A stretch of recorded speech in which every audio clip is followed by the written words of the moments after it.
Saudara-saudariku yang terkasih, Bapak, Ibu, dan adik-adik sekalian, baru saja kita mendengarkan bacaan-bacaan tentang hamba Yahweh yang menderita, sebagaimana dinubuatkan oleh Nabi Yesaya, yang terpenuhi nyata dalam diri Tuhan Yesus Kristus, yang menebus kita dengan menumpahkan darah, keringat dan air matanya untuk kita semua.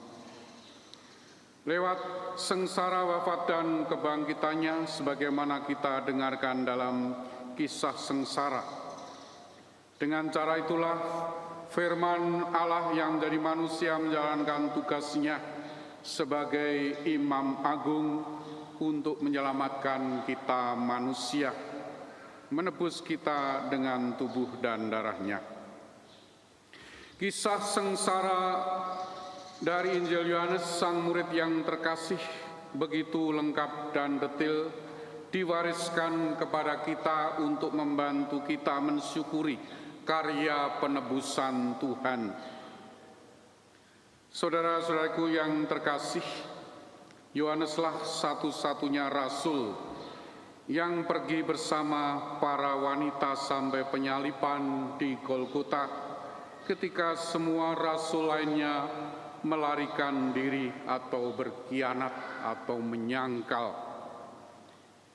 Tuhan Yesus menggenapi nubuat Yesaya tentang seorang hamba yang menderita. Dialah yang menderita dan wafat bagi kita untuk menghapus dosa-dosa kita dan memenangkan pengampunan Allah bagi kita. Sengsara wafat dan kebangkitan yang digambarkan Injil Yohanes, murid yang terkasih itu menunjukkan kepada kita bahwa Yesuslah anak domba Paskah yang sejati. Oleh karena itu Trihari Suci seringkali juga disebut Trihari Paskah, tak terputuskan dari Kamis Putih, Jumat Agung sampai hari Paskah Tuhan. Hal itu ditunjukkan Yohanes dengan menceritakan bahwa di salib Yesus ditawari anggur asam untuk menghilangkan rasa sakitnya, dan anggur asam itu ditaruh di atas batang hisop.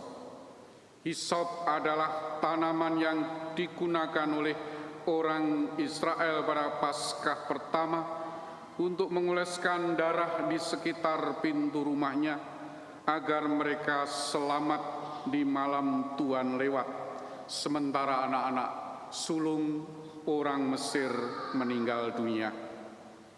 Seperti tulang-tulang anak domba Paskah yang tidak dipatahkan satupun, maka tidak ada tulang kaki Yesus yang dipatahkan, tidak seperti dua penjahat yang diremukkan kakinya.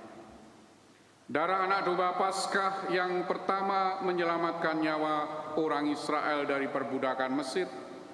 Darah Yesus anak domba Paskah kita menyelamatkan manusia dari hukuman karena dosa-dosanya. Anak domba Paskah harus disantap dan tidak hanya disembelih. Begitu pula Yesus anak domba Paskah kita santap dalam Ekaristi.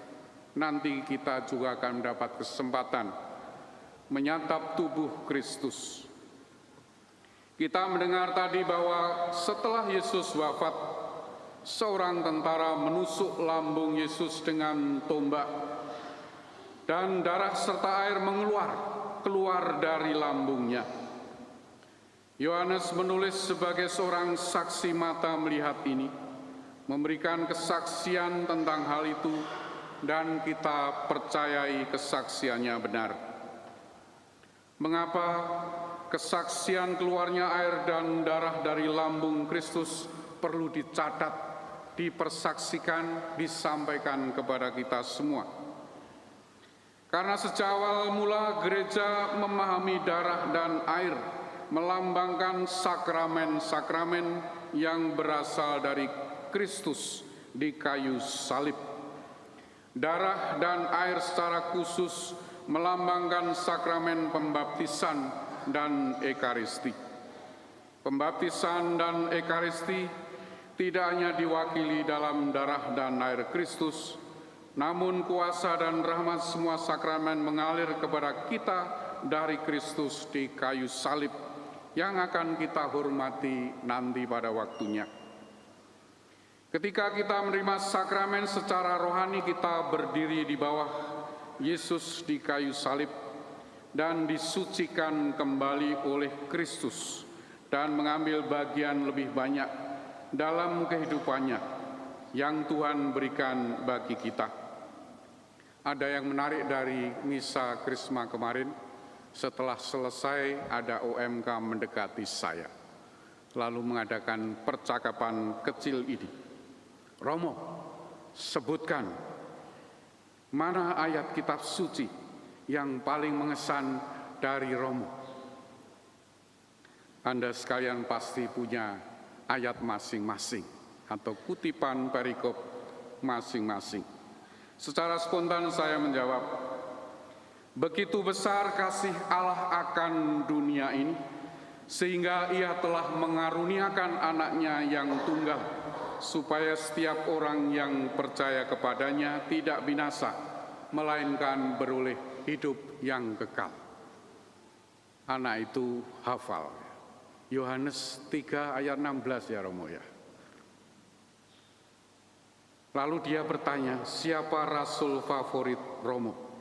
Saya spontan menjawab, Rasul Yohanes. Mengapa Romo?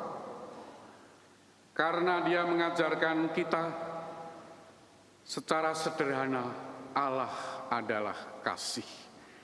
Dan mengajari kita semua para muridnya untuk saling mengasihi sebagai tanda bahwa kita para murid Kristus. Mungkin saya memilih dia karena dia rasul yang setia. Sampai penyaliban Yesus di Golgota dan menjadi rasul terkasih Tuhan Yesus Kristus. Bagaimana dengan Anda sekalian? Setelah pertanyaan terakhir itu, dia bertanya, Romo lebih suka Natal atau Paskah?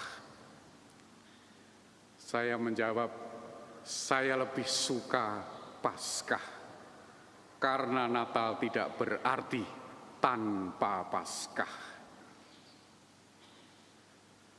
Namun demikian, kita tahu bahwa Paskah Yesus Kristus mengandung semua misteri kerahiman Allah yang menciptakan kita, memelihara kita, menghidupi kita, menyelamatkan kita, menebus kita mulai dengan penjelmaannya sampai wafatnya di salib, dan wafat itu untuk kita semua.